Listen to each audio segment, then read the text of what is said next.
Hi மக்களே. So Monday evening block தான் share பண்ணிக்க போகிறேன். ப்ளஸ் டியூஸ்டே மார்னிங் ரொட்டீன் என்னென்னு. ஈவினிங் அரவுண்ட் 7 o'clock கீழே போயிருந்தேன். என்னோடய டின்னர்லாம் 6 o'clock ஆகிடும். ஸோ 7 o'clock கீழே பொண்ணு விளையாடிட்டு இருப்பா. சரி அப்படியே போயிட்டு சும்மா கொஞ்ச நேரம் நடக்கலாம் அப்படின்ட்டு கீழே போனேன் இன்றைக்கி. கையில் ஃபோன் எடுத்துகிட்டு போயிருந்தேன். புது ஃபோன் Vivo Y100. இதில் கேமரா சில ஃபீச்சர்ஸ்லாம் சூப்பராக இருக்குது. ஸோ அதெல்லாம் ட்ரை பண்ணலாம் அப்படின்னு சொல்லிட்டு அன்றைக்கி வாங்கும்போது அந்த சேல்ஸ் பர்சன் எக்ஸ்பிளைன் பண்ணார். பட் அப்போ ஒழுங்காக கவனிக்கல. ஸோ இப்போ நானாக கற்றுக்கலாம் அப்படின்னு சொல்லிட்டு ட்ரை பண்ணிகிட்ருக்கேன். சில இதெல்லாம் கேப்சர் பண்ணேன். கொஞ்சம் டைம் எடுக்கும் to learn about the complete feature இந்த ஃபோனில். அப்புறம் வந்து பார்த்திங்கன்னா மேலே வந்து டின்னர் காலையில் பண்ணியிருந்த ரைஸில் கொஞ்சம் லெமன் ரைஸ் மாதிரி பண்ணி பொண்ணுக்கு சாலட் வச்சு காலிஃப்ளவர் ஃப்ரை வெறும் சில்லி பவுடர் போட்டு ஒரு ஃப்ரை மாதிரி பண்ணியிருந்தேன். ஹஸ்பண்ட்க்கு ரைஸ் கொடுக்க முடியாதுன்றதுனால மல்டிக்ரெயின் ரோட்டி அவருக்கு. இன்ஃபேக்ட் பொண்ணு ரோட்டி தான் கேட்டிருந்தா. பட் ரைஸ் மிச்சமாக இருந்தது, அதை வேஸ்ட் பண்ண வேணாம்னு சொல்லிட்டு அவளுக்கு லெமன் ரைஸ்னால் பிடிக்கும். ப்ளஸ் சம்மர்ன்றதுனால லெமன் ரைஸ் பண்ணி காலிஃப்ளவர் ஃப்ரை வித் சம் சாலட்ஸோடு அவளுக்கு கொடுத்தேன். ஹஸ்பண்ட்க்கு of course roti with salads and cauliflower பார்த்திங்கன்னா டயபெட்டிஸ்க்கு ரொம்பவே நல்ல வெஜிடபிள், லோ கார்ப் இதில். அதனால் கண்டிப்பாக அடிக்கடி டயட்டில் சேர்த்துக்கலாம், டயபெட்டிக் டயட்டில். ரோட்டீஸும் பார்த்திங்கன்னா மல்டிக்ரெயினாக இருந்தால் ரொம்ப நல்லது. வெறும் கோதுமை இல்லாமல் மல்டிக்ரெயின் சப்பாத்தியாக இருந்தால் கொஞ்சம் ப்ளட் சுகரை சீக்கிரமாக ஸ்பைக் பண்ணாது.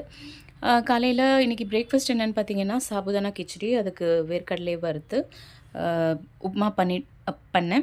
இதோட டீட்டெயில் ரெசிபி ஷார்ட்ஸில் போட்டிருக்கேன், இன்றைக்கி கண்டிப்பாக பாருங்கள். சாபுதானா பிரேக்ஃபாஸ்ட் ப்ளஸ் சாபுதானாவில் ஹை கிளைசமிக் இண்டெக்ஸ் இருக்கிறதுனால ஹஸ்பண்ட்க்கு நிறைய சர்வ் பண்ண முடியாது. ஸோ அதனால் அவங்களுக்கு ஸ்டீல் கட் ஓட்ஸை குக் பண்ணி அதில் கொஞ்சம் பம்கின் சீட்ஸ் எல்லாம் போட்டு கொடுத்தேன். அப்புறம் பார்த்திங்கன்னா புடலங்காயில் நிறைய புழு இருந்தது. அது ஃப்ரிட்ஜில் பாவம் வெளியில் வந்து செத்து கிடந்தது. அதை க்ளீன் பண்ண வேண்டியதாக இருந்தது. இன்றைக்கி குக்கிங் என்னென்னு பார்த்திங்கன்னா கீரை கட் பண்ணி வச்சுருக்கேன். கீரையில் எப்போதும் குக்கிங்கில் ப்ரிப்பரேஷன் இம்பார்ட்டண்ட். அதெல்லாம் பண்ணி வச்சுக்கிட்டிங்கன்னா 5 minutes குக் பண்ணிடலாம். இன்றைக்கி வாழைத்தண்டு பச்சடி, கீரை, டொமேட்டோ தால் அண்ட் புடலங்காய் பொரியல் தான் குக்கிங் இன்றைக்கி லன்ச் எங்களோட. வாழைக்காய் தண்டு இருந்தது, அதை பொரியல் பண்ணலான்னு நினச்சேன். பட் லாஸ்ட் மினிட்ல பச்சடியாக கன்வெர்ட் ஆச்சு. நான் சொன்ன மாதிரி ரைஸ், புடலங்காய் பொரியல், டொமேட்டோவோட பிளெயின் தால், மூங் தால் போட்டு இன்றைக்கி பண்ணியிருந்தேன். நேற்று துவர் தால். அப்புறம் கீரையை சும்மா சாட்டே பண்ணியிருக்கேன். வெங்காயம், பூண்டு, பச்சை மிளகாலாம் போட்டு. மஹானி பிக்கல், இதோட ரெசிபியும் சேனலில் இருக்குது, கண்டிப்பாக பாருங்கள். மஹானி பிக்கல் சென்னையிலேருந்து வாங்கிட்டு வந்திருந்தேன். இது ஒரு ரூட் வெஜிடபிள், நிறைய ஹைலி மெடிசினல் ப்ராப்பர்ட்டி உள்ள ஒரு ரூட்னு சொல்லலாம். இன் பர்டிகுலர் என்ன பண்ணுன்னா பிளட்டை ப்யூரிஃபை பண்ணும் அப்படின்னு சொல்கிறாங்க.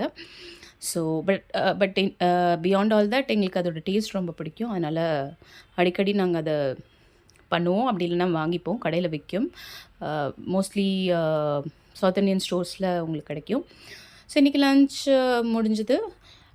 ரைஸ் வித் கீரை அண்ட் புடலங்காய் பொரியல், வாழைத்தண்டு பச்சடி and plain dal. Simple plus இருந்தாலும் ஹெல்தி.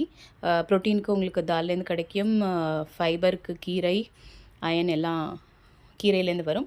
வாழைத்தண்டு of course again loaded with fibre. Evening snack என்னென்னு பார்த்தீங்கன்னா இன்ஸ்டன்ட் நூடுல்ஸ் தான். நாட் ஹாப்பி, பட் இருந்தாலும் அதை எப்படி கொஞ்சம் ஹெல்த்தியாக பண்ணலாம் அப்படின்ட்டு ட்ரை பண்ணியிருந்தேன். அதோட ஷார்ட்ஸ் போட்டிருக்கேன் பாருங்கள்.